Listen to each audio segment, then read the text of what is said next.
Jumobi Omisore ó ti dé wọ́pọ́gbọ́n AGAN LAYE lẹ́tọ̀ àjùmọ̀ṣe wa ni.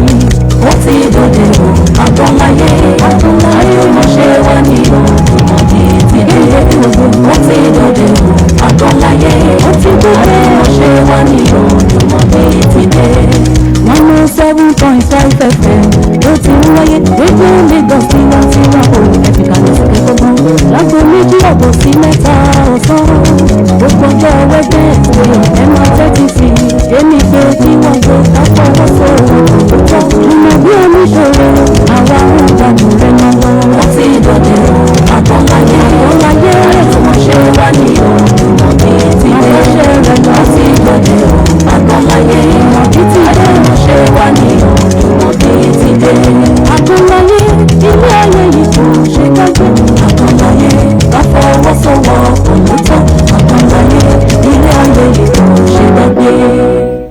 Bẹ́ẹ̀ni AGAN LAYE ilé ayé ò ṣe dá lò, bẹ́ẹ̀ ni kò ṣe dágbé. Ọlọ́run dá wa nítorí ra wa ni. Lèmi ṣe máa ń sọ fún wa wípé ẹ má jẹ́ ká fojú jẹ nìkan kan o, yípẹ́ nìkan ò lè jẹ́ níláárí àbí tàmẹ̀dù kan ta ni ará ilé ó tún ti dé. Irọ́ ni kò gbọ́ Ọlọ́run níṣẹ́jú kan láti yí ìpinnu ẹni kálukú padà sí dáadáa àti sí ìdàkejì. Lèmi ṣe máa ń sọ fún Ọlọ́run wípé gbogbo ìgbà tó bá ti máa yí gbogbo ìpinnu ayé mi padà dáadáa ni kò máa bá mi yí sí. Mú kí gbogbo yín níbikíbi tẹ́tí láǹfààní láti máa gbọ́ rédíò Lagos 107.5 FM tiwantiwa wípé ẹ káàbọ̀ sórí ètò AGAN LAYE lórí rédíò Lagos.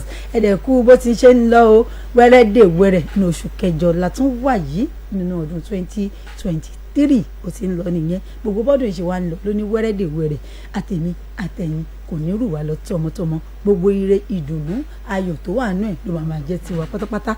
Gbogbo àìní àìtó ìbàjẹ́ ni nǹkan tí ò dáa ní gbogbo ohun burúkú pátápátá ó ti dìgbò ó ti lọ. Rere ní ọdún oṣù tuntun tá a mú yìí ní oṣù kẹjọ ló máa bí fátèmi àtẹ̀yìn.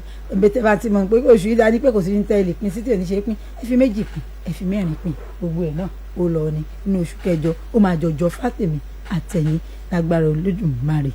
AGAN LAYE lẹ́tọ̀ lórí rédíò Lagos 107.5 FM tiwantiwa gẹ́gẹ́ bẹ́ẹ̀ ti ṣe mọ̀ Jumobi Omisore lórúkọ tèmi ọmọ wọn nífẹ̀ẹ́ òòyì ibi tó jùmọ̀ rere tí wọ́n wá sílé ayé. Èmi nìkan kọ́ ni mo wà níbí kò fowó ọ̀la ó wà pẹ̀lú mi bẹ́ẹ̀ ni Success Omisore àwọn náà wà nínú ilé agodo. Bẹ́ẹ̀ ni kí n máa kí ọ lọ́wọ́ bọ́tìnì mi Dàmílọ́lá Adébáyọ̀ àjọ wà nínú ilé agodo tájọ́ máa túkọ̀ tòní ni. Àlejò mi sì lẹ́yìn ti wà ní kàrẹ̀ àmọ́ mò ń bọ̀.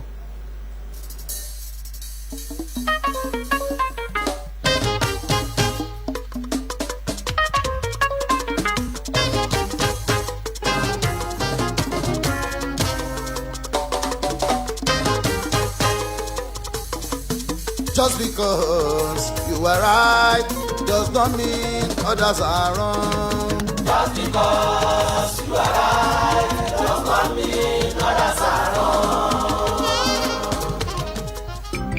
Royal pop, lollipop. La la la la la, ọmọdé la, àgbà la, everybody la. Daddy mo fẹ́ lollipop, strawberry real pop lèmi fẹ́. Èmi náà máa gba mango real pop sí. Rárá o, ẹyọ kan ló máa gbé. Ẹ má jà sí i bẹ́ẹ̀ ṣe ń fẹ́ pọ́ngilá strawberry real pop mango real pop passion àti white apple àwọn sweet aládùn tá ò lè ṣàfẹ́rí rẹ̀ látọdún 2017 ṣúgà àwọn ò pọ̀ jù ọ̀nà mẹ́rin ló pín sí. líla ẹ máa la gbogbo ẹ̀ lálàáfíà àmọ́ omi lèmi fẹ́ mu. Royal Park water 75cl 50cl àti 30cl Royal Park water gbogbo ẹ̀ ni wọ́n rọ lábẹ́ ìmọ́tótó iṣẹ́ ìwádìí sweet real pop ó ṣe é lá fọmọdé ó ṣe é lá fàgbàlagbà òun ni kẹ́ ẹ jẹ́ káwọn ọmọ yín yàn láàyò ó dára lójú ìwọ̀n gíráàmù 18 lẹ́yọ kọ̀ọ̀kan láfi wé àwọn akẹgbẹ́ ẹ̀ ó ní gọ́ọ̀mù nínú pẹ̀lú igi tó gùn tó ṣe é gbámú dáadáa láti jẹ́ alágbàtà Real Pop àti Royal Park water ẹ kàn sí wọn ní nọ́mbà 15 Salamatu Street Ilasamaja Lagos. Real Pop lollipop. Ọlọ́wọ́ ọmọ máa jẹ̀ mú o. Àbáṣánú fún mi. Ògo ní fún Ọlọ́run májẹ̀mú ní òkè ọ̀run. Orúkọ tèmi ni wòlíì Olúwatóbi ọmọ májẹ̀mú láti inú ìjọ God of Covenant Miracle Ministry tí gbogbo àgbáyé mọ̀ sí ọmọ májẹ̀mú World Outreach. Mo kí gbogbo ènìyàn tó ń gbọ́ mi níbikíbi tó lè wà lórúkọ Ọlọ́run Ísírẹ́lì. Bí ọdún yìí ti ń parí lọ, wọn ò ní fi pósí ayé ká ìmọ́lẹ̀ tọmọtọmọ lórúkọ Jésù. Mo ń pè gbogbo ènìyàn sí ìpàdé kan tí a máa ṣe nínú ìjọ wa ní gbogbo ọjọ́ Thursday, èyí tí a pè ní àánú lẹ́ẹ̀kan sí. nínú ìwé Romans 9:16 bíbélì wípé kì í ṣe ẹni tó fẹ́ kì í dẹ̀ ń ṣe ẹni tó ń sáré bí kò ṣe Ọlọ́run tó ń ṣàánú. Olúwa rán mi láti sọ fún gbogbo ènìyàn wípé òun fẹ́ ṣàánú irúfẹ́ àwọn ènìyàn wọ̀nyí. Gbogbo ìwọ tó ti wà lókè rí tó ti rí ṣe rí tó dẹ̀ ti rí owó rí ṣùgbọ́n tí ayé fi májẹ̀mú òfò já ibọ́ lórí àkàbà ògo tó wà. Ìwọ tí a pa àròkọ àwọn àgbà sí àgọ́ ara rẹ èyí tó bí ìkórira tí wọn kì í ṣe ní oore. Ìwọ ni kò wá pàdé Ọlọ́run májẹ̀mú ní ọjọ́ Thursday yìí fún iṣẹ́ àmì àti iṣẹ́ ìyanu lẹ́sẹ̀kẹsẹ̀. Pàápàá jùlọ gbogbo àwọn tó fẹ́ travel ṣùgbọ́n tí wọ́n fi àtakò ojú ọjọ́ tí wọ́n fi ń bá wọn jà láti má jẹ́ kó rí físà gbà. Bákan náà àwọn obìnrin tí májẹ̀mú ọkọ ọ̀run kò jẹ́ kó gbádùn lé ọkọ tí ọjọ́ orí dẹ̀ ti lọ lórí wọn. Pẹ̀lú gbogbo àwọn obìnrin tí ayé gbé akọ òkúta sí wọn nínú tí wọn kò rí ọmọ bí. Nínú ìpàdé àánú lẹ́ẹ̀kan sí ní ọjọ́ Thursday yìí ní ẹ̀gàn rẹ máa ti di ògo. Olúwa rán mi sí gbogbo ẹni tó ń sun ẹkún lọ́wọ́lọ́wọ́ tí wọ́n ti rò pé wípé kò sí ọ̀nà àbáyọ fún wọn mọ́. Olúwa wípé òun fẹ́ ṣàánú yín láti gbé ayé yín dìde kúrò nínú pàlàpàlà àgìjù àwọn àgbà. Ìyẹn nínú ìpàdé Thursday ti ọ̀sẹ̀ yìí gan. Níbo ni ìpàdé yìí ti máa wáyé? Ìpàdé yìí máa wáyé ní Elite Event Center tó wà ní nọ́mbà 58B Lagos Road lẹ́yìn Access Bank Benson bus stop ní ìlú Ìkòròdú ní Thursday yìí ní dédé aago 7 àárọ̀. Ọ̀pọ̀lọpọ̀ àwọn ìránṣẹ́ Ọlọ́run tí a fi májẹ̀mú rán ló máa ṣiṣẹ́ nínú ìpàdé yìí pẹ̀lú àwọn olórí ẹ̀mí lóríṣiríṣi fún ìtúsílẹ̀ àwọn ènìyàn. Ní ọ̀sẹ̀ tó kọjá yìí ibi gbogbo ní orílẹ̀-èdè àgbáyé ni àwọn ènìyàn ti wá tí Ọlọ́run májẹ̀mú dẹ̀ ń tú àṣírí ogun tó ń ja àwọn ènìyàn bí wọ́n ti fojú kàn mí pẹ̀lú ọ̀nà àbáyọ lẹ́sẹ̀kẹsẹ̀. Nítorí wòlíì tí Ọlọ́run bá fún ní ẹ̀bùn ìríran ìgbóhùn ìmọ̀ àyà àṣírí pẹ̀lú àsọtẹ́lẹ̀ irú àwọn wọ̀nyí kì í béèrè ìbéèrè lọ́wọ́ ẹnikẹ́ni kí wọ́n tó máa tú àṣírí ogun ayé ènìyàn pẹ̀lú ọ̀nà àbáyọ nítorí pé iṣẹ́ tá a fi rán wọn ni. Fún ìwọ tá a rán mi sí gẹ́gẹ́ bí wòlíì àti násírì tó ń bọ̀ wá ní ìpàdé ní ọjọ́ Thursday ọ̀sẹ̀ yìí máa pè mí sí orí àwọn nọ́mbà yìí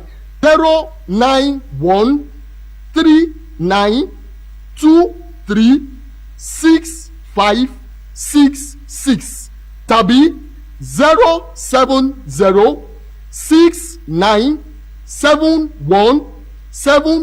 07069717180. ó dẹ̀ lè follow wa tàbí kó send a message lórí Facebook ní ọmọ májẹ̀mú World Outreach International.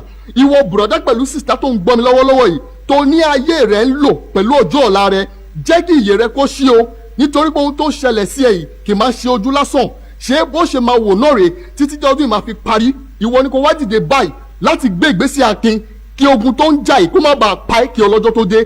Má gbàgbé o ìpàdé yìí máa wáyé ní Thursday ọ̀sẹ̀ yìí ní nọ́mbà 58B Lagos Road Benson bus stop lẹ́yìn Access Bank nílùú Ìkòròdú. Níbikíbi tó o bá ti ń bọ̀ wọ mọ́tò tó ń lọ sí Ìkòròdú bọ́lẹ̀ ní Benson bus stop wá ti rí Access Bank lẹ́yìn Access Bank yẹn ní Elite Event Center yẹn wà.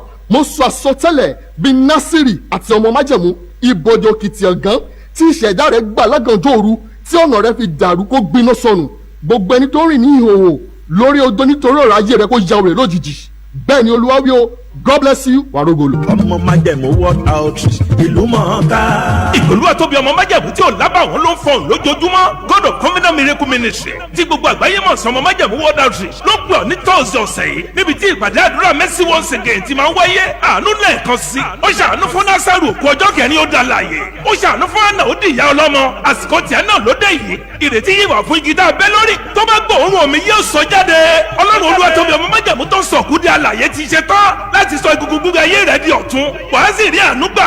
Máa bọ̀ kájọ pàdé ní Thursday ọ̀sẹ̀ yìí pẹ̀lú àwọn ìránṣẹ́ Ọlọ́run àtolórí ẹ̀mí lọ́lọ́kan òjọ̀kan láti dé dagun 7 òwúrọ̀ sí 10 òwúrọ̀ kùtù tí kánsẹ́lì máa tẹ̀lé lẹ́sẹ̀kẹsẹ̀. Wàá wá mọ̀ bóyá wòlíì wà àbí kò sí wòlíì. Elite Event Center ni ó ti wáyé tó wà ní 58B Lagos Road Benson bus stop lẹ́yìn Access Bank Ìkòròdú lẹ́kọ̀ọ́. Prophet Dr. Olúwatóbi ọmọ májẹ̀mú ni ó máa pàṣẹ ọ̀rọ̀ tí ìdè jáde lórúkọ Jésù. Telephone 07069717180. Ọlọ́run ọmọ májẹ̀mú sákìkì ọ̀rọ̀ kan sáyé mi káyé mi ó ní túmọ̀.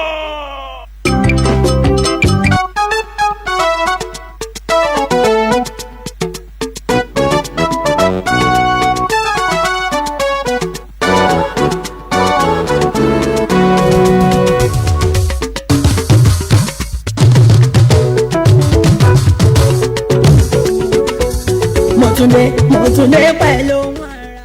Bẹ́ẹ̀ ni èmi gan ti dé báyìí pẹ̀lú bí mo ṣe máa ń ṣe lọ́jọ́ mẹ́jọ lórí Radio Lagos 107.5 FM tiwantiwa. Àlejò mi ti wà nínú ilé agodo pẹ̀lú mi Alhaji Wasiu Haruna Ìṣọ̀lá ẹ bá mi kí àwọn ará ilé. mo kí gbogbo ara lé o ẹ ká san. ṣé bẹ́ẹ̀ ṣe yẹ kí ẹ bá mi kí àwọn ará ilé nìyẹn. tó ẹ bá mi kí mistura tèmi ní success òní gangan lọ́jọ́ bí every August 2nd is your day.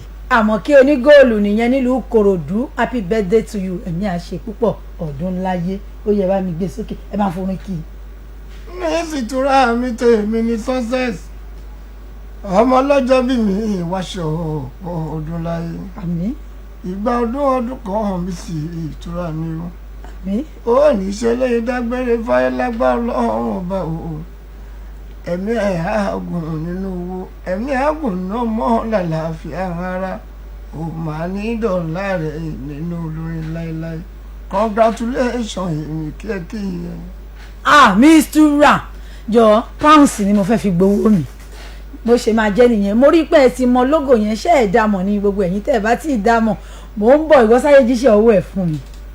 gbogbo ẹ̀yin arìnrìn-àjò àti ọmọ jayéjayé tẹ́ ń fẹ́ ilé ìtura tó dára tó yáyìn tó sì fọkànbalẹ̀ pẹ̀lú ààbò tó péye ẹ má ṣe wàhálà jìnnà the M service apartment ní kí ẹ máa lọ wọ́n wà ní Peridot Street Treasure Island Estate orílẹ̀ ìmọ̀ Ọbáfẹ́mi Owódé local government fún àkúrẹ́rẹ́ àlàyé ẹ pè sórí 0916 374 4666 0916 374 4666.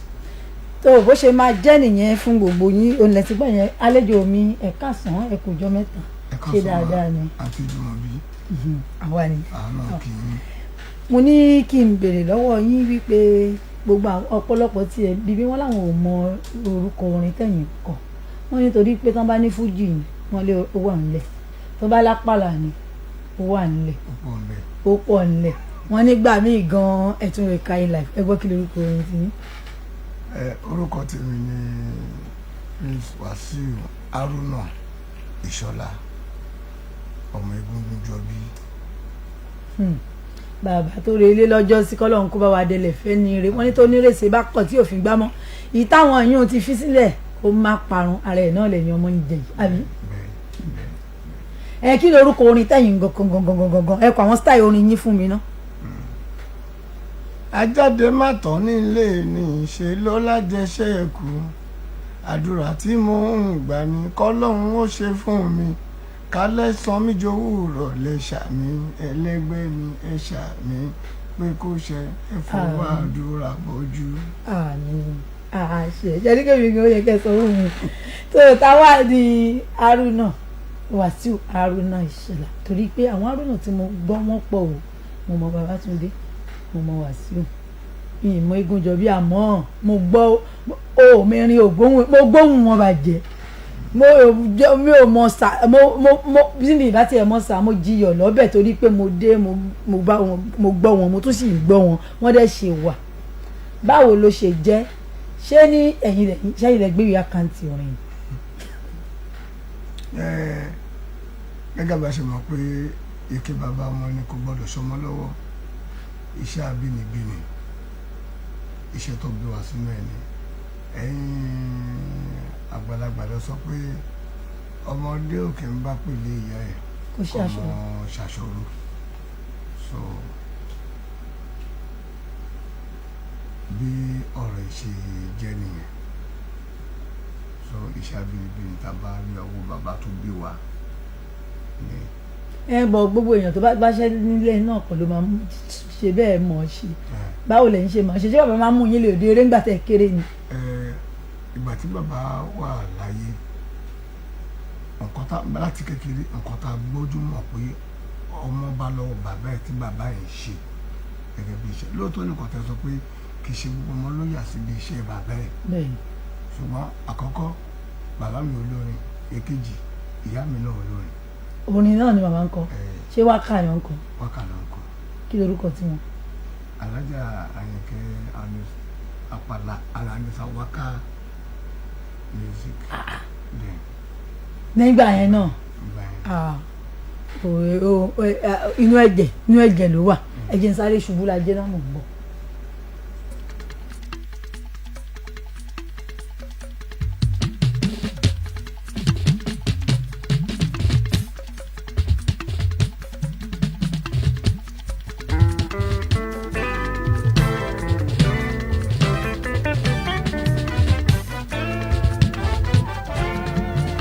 ọ̀rọ̀ mi èdè mi àṣà mi ohun mi ọ̀njẹ́ra ìgbélé mọ́. ìkúnjọ bí orin wá dànù olóyìn. ọ̀rọ̀ mi àṣà mi èdè mi ohun mi ọ̀njẹ́ra ìgbélé mọ́. ìkúnjọ bí orin wá dànù olóyìn.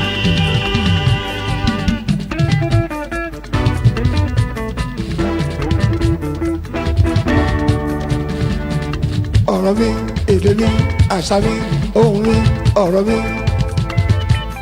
ọ̀jẹ̀ra ìgbélé mọ́. ìkúnjọ bí orin wá dànù olóyìn.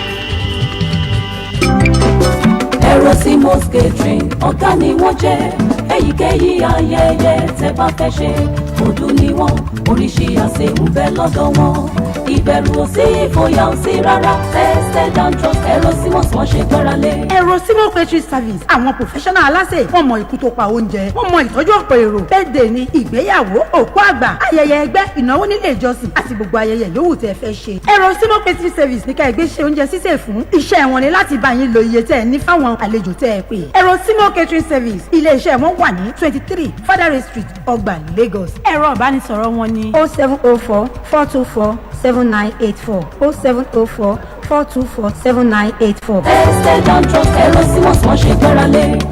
ẹ̀rọ sí mọ́ communications alága ìdúró ìjókòó MC fún èyíkéyìí ayẹyẹ tẹ́ fẹ́ ṣe wọ́n dáńtọ́ wọ́n á mú òde rẹ̀ dùn kò séwu classic alága Jumobi Omisore. fún alága ìdúró àti alága ìjókòó ẹ pè classic alága sórí 0704 424 7984 0704 424 7984. èyí ayẹyẹ tẹ́ fẹ́ ṣe wọ́n dáńtọ́ wọ́n á mú òde rẹ̀ dùn kò séwu classic alága Jumobi Omisore. Àlàbí ọjọ́ ẹ̀ máa rí o Pasuma. àríyá oníbejì kábíyèsí òwúrọ̀ làwà tún gbé titun dé o fàájì yíyá kàmàmà àjọṣepọ̀ kábíyèsí òwúrọ̀ làwà fans club àti iléeṣẹ́ kábíyèsí òwúrọ̀ làwà tẹlifíṣọ̀n tẹpẹpẹ 2-in-1 mega party ayẹyẹ ọdún márùn ìdásílẹ̀ kábíyèsí òwúrọ̀ làwà fans club àti birthday bash kábíyèsí òwúrọ̀ làwà at 65 continuity ó máa lóyin ládùn lọ́jọ́ sátidé August 19 2023 nínú gbọ̀ngàn ayẹyẹ ńlá blue roof LTV 8 Agidingbi Ìkẹjà ọ̀gá ńlá sí Àlàbí Pasuma Wonder ló máa gara tán bí olórin wa ó yá ká wá dansia àǹkárá wà fún gbogbogbò ẹ fẹ́ ra ti yẹ pé àrẹ̀mọ sórí 0803 526 1673 tàbí bọ́lá sórí 0808 882 9403 àti lucy sórí 0803 475 1118. kábíyèsí òwúrọ̀ làwà fans club 2-in-1 mega party ó ti máa lọ́ọ̀dù jù. bóyá pọ́ọ̀pù lọ́ọ̀lì pọ́ọ̀pù. la la la la la ọmọdé la àgbàlá everybody la. dádì mo fẹ́ lollipop strawberry real pop lèmi fẹ́ èmi náà máa gba mango real pop sí rárá o ẹyọ kan ló máa gbé. èmi jà sí i bẹ́ẹ̀ ṣe ń fẹ́ pọ́ngilá strawberry real pop mango real pop passion àti white apple àwọn sweet aládùn táwọn lè ṣàfẹ́rí rẹ̀ látọdún 2017 ṣúgà àwọn ò pọ̀ jù ọ̀nà mẹ́rin ló pín sí. lílalíla ẹ̀ máa la gbogbo ẹ̀ lálàáfíà àmọ́ omi lèmi fẹ́ mu. royal park water 75cl 50cl àti 30cl royal park water gbogbo ẹ̀ ni wọ́n rọ lábẹ́ ìmọ́tótó iṣẹ́ ìwádìí sweet real pop ó ṣe é lá fọmọdé ó ṣe é lá fàgbàlagbà òun ni kẹ́ ẹ jẹ́ káwọn ọmọ yín yàn láàyò ó dára lójú ìwọ̀n gíráàmù 18 lẹ́yọ kọ̀ọ̀kan láti rú àwọn akẹgbẹ́ ẹ̀ ó ní gọ́ọ̀mù nínú pẹ̀lú igi tó gùn tó ṣe é gbámú dáadáa láti jẹ́ alágbàtà real pop àti royal park water ẹ kàn sí wọn ní nọ́mbà 15 Salamatu Street Ilasamaja Lagos. real pop lollipop Yazata arúgbó aláṣírí ìdùn wà nínú kó dá wàhálà rẹ̀. àṣírí bíbò làgbà orin Yazata 1 million. ìdí nìyí tíjọ jẹ̀jẹ̀ Weird Muslim Association of Nigeria ibi tàdúrà ti ń gbà wìtìwìtì fi tìfẹ́tìfẹ́ pè yín síbi àdúrà ìta gbangba Yazata 1 million. lábẹ́ ààrẹ gbogbogbò jẹ̀jẹ̀ Weird Muslim Association of Nigeria Alhaji Bọ́lájí Hasan Sashua lábẹ́ agbóhùn àfáàwọ̀ àgbà ọ̀jọ̀gbọ́n tó kàwé tó tún kéwú Professor Abdulkadir Ọláwálé Paramọ́lẹ̀ lọ́jọ́ Sunday ọjọ́ 6 oṣù kẹjọ ní mọ́ṣáláṣí àgbà Lagos Central Mosque Lagos Island láago 10 àárọ̀ àníyàn àtàṣọ funfun báláwú la fẹ́ fi bẹ ọlọ́run àlá kọ́lọ́run gbogbo aláṣírí lásìkò sọ́bsidì yìí Yazata 1 million lọ́jọ́ Sunday ọjọ́ 6 oṣù kẹjọ ní Lagos Central Mosque láago 10 ni o Yazata 1 million.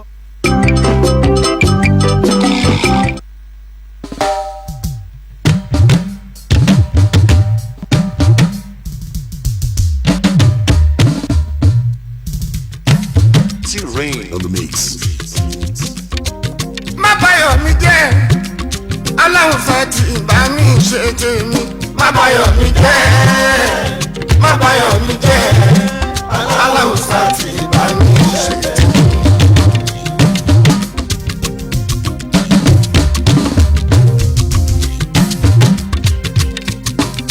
ìjọ̀dún lẹ́nu pé lòun egun tó bí. mo tún dé bí n ṣe ń dé ọmọ ní bá pèlè yẹ kọ́mọ ṣàṣọrọ ilé orin náà ti bí wa àwa kì í máa jà sáwọ̀ wẹ́sẹ̀ bómi ní. ẹ wálé náà kọ́mándà mi ṣé mo ní ẹ wá kọrin bí i tó gbogbo ẹ̀yin tẹ́ bá ń bá wa bọ̀ àgàn láyé lẹ́tọ̀ lórí rédíò Lagos pẹ̀lú Jumobi Omisore Alhaji Wasiu Haruna Ìṣọ̀lá ni wọ́n wà nínú ilé agodo pẹ̀lú mi gẹ́gẹ́ bí ọ̀rọ̀ tá à ń bá bọ̀ ẹlẹ́mọ̀ ní bá ìpele ẹ̀ tí wọ́n ń jẹ́ kó yé mi pé mọ́mì náà orin ni wọ́n ń kọ bẹ́ẹ̀ mo tún gbọ́ ó dàbí pé ẹ̀yin méjì làwọn mọ̀ ṣùgbọ́n ẹ tún lóbìnrin kan náà nínú ẹbí yín tó ń kọrin. gospel yẹn kọ. kí lorúkọ tiwọn. evangelist Bọ́lá Haruna. àwọn náà tún ń kọrin ẹ̀mí. wọ́n ń kọrin ẹ̀mí. ṣe ti wá rí báyìí wọ́n ń kọrin wọ́n fi ń jèrè ọkàn kí lẹ́yìn wá fi ń jèrè ara. àwọn náà yìí ní sọ ọlọ́run kan náà làwọn yìí náà. lórí ẹ̀yìn fúnra ara yín náà lẹ sọ pé èèyàn kan ń jèrè ọkàn bẹ́ẹ̀ kẹ̀dẹ̀ nínú orin tẹ́yìn náà ń kọ náà ọ̀pọ̀lọpọ̀ ọ̀rọ̀ ìjìnlẹ̀ ló wà ńbẹ̀ kan fi ń jèrè ọkàn. ẹ jọ̀ọ́ ó ní ìbéèrè kan tí ó ti ń gbà rìn tí mo fẹ́ bí yín àjọṣepọ̀ wo wà láàárín ẹ̀yin àti Wàsíù Àyìndé. bàbá mi gidi mà nìyẹn bàbá mi rò pé tí bàbá bá kú bàbá ní kú bàbá mi nìyẹn. bàbá gangan ni bàbá mi nìyẹn. ẹni tí bàbá bá kú bàbá ọ̀rọ̀ yẹn ó rinlẹ̀ ó kò ní ìdí pé ká máa tú bàbá gidi ní. lẹ́yìn Alhaji Gani Haruna Ìṣọ̀lá àti Musiliu bàbá mi tó nìyẹn. ìyẹn ni Wàsíù Àyìndé bàbá gbogbo àwọn ọmọ ni ó lẹ́yìn èèyàn tí ń gbọ́ yẹn Alhaji Wàsíù Haruna Ìṣọ̀lá àwọn ni wọ́n wà nílé agodo pẹ̀lú mi tẹ́yìn ò bá tiẹ̀ wá kọrin kí lè bá ṣe ká ní pé ẹ̀yìn àsìlè o. iṣẹ́ wọn ni mo yàn láàyò tí bàbá kọrin ní tí mo ti ṣe tẹ́lẹ̀tẹ́lẹ̀ kó tó di pé Ọlọ́run sọ pé ó ń de spare part níṣẹ́ tí mo mọ̀ spare part ọ̀nìmọ̀ta ti mọ́tò ti Bedford part ọ̀nìmọ̀ta bẹ́ẹ̀. ṣùgbọ́n gbà tọ́lọ́run ti wá dé tó ti wá níbi orin lélẹ́yìí kò sí ọgbọ́n tẹ́ fẹ́ dá sí i. bọ́lá ṣe ń pa láàfà tó ń pe àwọn òjíṣẹ́ Ọlọ́run bẹ́ẹ̀ náà lọ́run pé àwa náà pé tọ́ iṣẹ́ yìí tí mo fi rán ẹ̀rọ kó yá lọ jẹ. orin tẹ́ wá ń kọ yìí ṣé ẹ kàn máa ń kọ nínú stúdíò nìkan ni àbí ẹ máa ń kọ fi pé a fẹ́ lọ jẹ a fẹ́ ṣe ìkómọ o a fẹ́ sílé o a fẹ́ ṣòkó àgbà o a fẹ́ tán bá pè yín àbótiẹ̀ láwọn ibì kan tẹ́ pé bóyá lè gbafẹ́ o tẹ́ ti máa ń kọrin tó wà. a níbi ilé ìgbafẹ́ tá a ti máa ń fèrè dáwọn olólùfẹ́ wa lára yá. ní irú nọ́ọ̀sì tá a wà yóò níbi tẹ́ ti fẹ́ lọ kọrin. orú ọ̀la ń sìn a níbi tá a ti ń ṣeré. níbo lẹ máa wà. Lágídìngbé Locktown lẹ́gbẹ̀ẹ́ Chicken Republic. lè máa wà ní Agídìngbé Uptown kí gbogbo àwọn tí yín kan pàdé yín bẹ̀ láago mélòó. bẹ́ẹ̀ni bí aago láti bí aago méje. ìrọ̀lẹ́ gbogbo ẹ̀yin olólùfẹ́ Wàsíù Haruna Ìṣọ̀lá ẹ pàdé wọn ní Uptown tó bá ti di láago méje nírọ̀lẹ́ ọ̀la ká lọ boogie dance jiggy dance àbí bóyá èyí tí ẹ fẹ́ pè wọ́n wípé bóyá kí wọ́n wá ní kán wá kọrin fún yín àbí ẹ fẹ́ ṣòkó àgbẹ̀ ẹ fẹ́ sílé ẹ fẹ́ ṣe ẹ lè pè wọ́n ẹ pè nọ́mbà yín. 070-1554-0954 àbí 090-2965-9990. 07015540954 ẹ̀tún gbọ́ lẹ́ẹ̀kan sí 07015540954 tàbí kẹ́kùn wọ́n sí 0902-965-9990 0902-965999 tẹ́ ẹ bá ti pè lọ́wọ́ kan àwọn fúnra wọn náà máa gbé àbí ta ló máa gbé. lè gbé lọ́wọ́ wa àánú ló máa gbé. tó o yẹ tún fi orin dá àwọn tìyín lára yá kẹ́ tó bá máa lọ. bọ́mọdé ń bẹ̀rù òkùnkùn kò jẹ́ ká bá wí bàgbàlagbà ń takò mọ́lẹ̀ ó yẹ ká fura ìyẹn ni pé ibi tó yẹ ká dé ká bọ́gbọ́n tábà débẹ̀ tábà bágọ̀ á sì máa dùn ni bí bọ́bọ́ fetí kọlù kí ń lọ ṣe wọ́n máa dìde sókè wọ́n máa jó bí bèbí fetí kọlù kí ń lọ ṣe torí tìlù tiwa gangan láyé fẹ́ máa jó orin wa ìlú wa àgbọ́táwọ̀ ọjọ́ ni tèwé tàgbà orin tiwa láì sí gẹ́gẹ́gẹ́ ijó.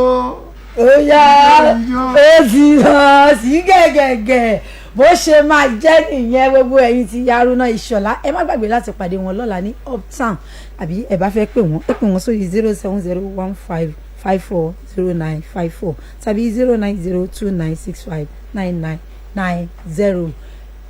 Àgan láyé lẹ́tọ̀ pẹ̀lú Jumobi Omisore gẹ́gẹ́ bí mo ṣe máa ń sọ fún yín lórí ọwọ́ yẹn mo ní rí ó pọ̀ lílá ni ẹ jẹ́ ká máa lá lálàáfíà ó wà ní ìpele 4 àní passion àní white apple àní strawberry bẹ́ẹ̀ náà ni àní mango lórí rí ó pọ̀ bẹ́ẹ̀ àwakọ̀ náà là ń ṣe omi Royal Park water tó wà lẹ́jẹ̀ wọn àní 76L àní 50cl bẹ́ẹ̀ la ní 30cl a wà ní nọ́mbà 15 Salamatu Street Ìlàsàmájà lẹ́kọ̀ọ́ ẹ kàn sí wa tẹ́ ẹ bá fẹ́ ká wa kó fún yín ṣẹ́yìn fẹ́ dalágbàtà wa ní àlẹ́yìn fẹ́ fi ṣe nǹkan ẹ kàn sí wa a máa kó fún yín lórí iléeṣẹ́ wa tó wà ní nọ́mbà 15 Salamatu Street Ìlàsàmájà lẹ́kọ̀ọ́ iléeṣẹ́ Royal Foods and Drinks Nigeria Limited kò ní jù báyìí lọ lórí ètò Àgan Láyé lọ́sàn-án tòní tẹ́ bá gbádùn wa dáadáa ẹ lọ fọ́lọ̀ wa lórí Facebook lórí Instagram official Jumobi Omisore tó ó dàpọ̀.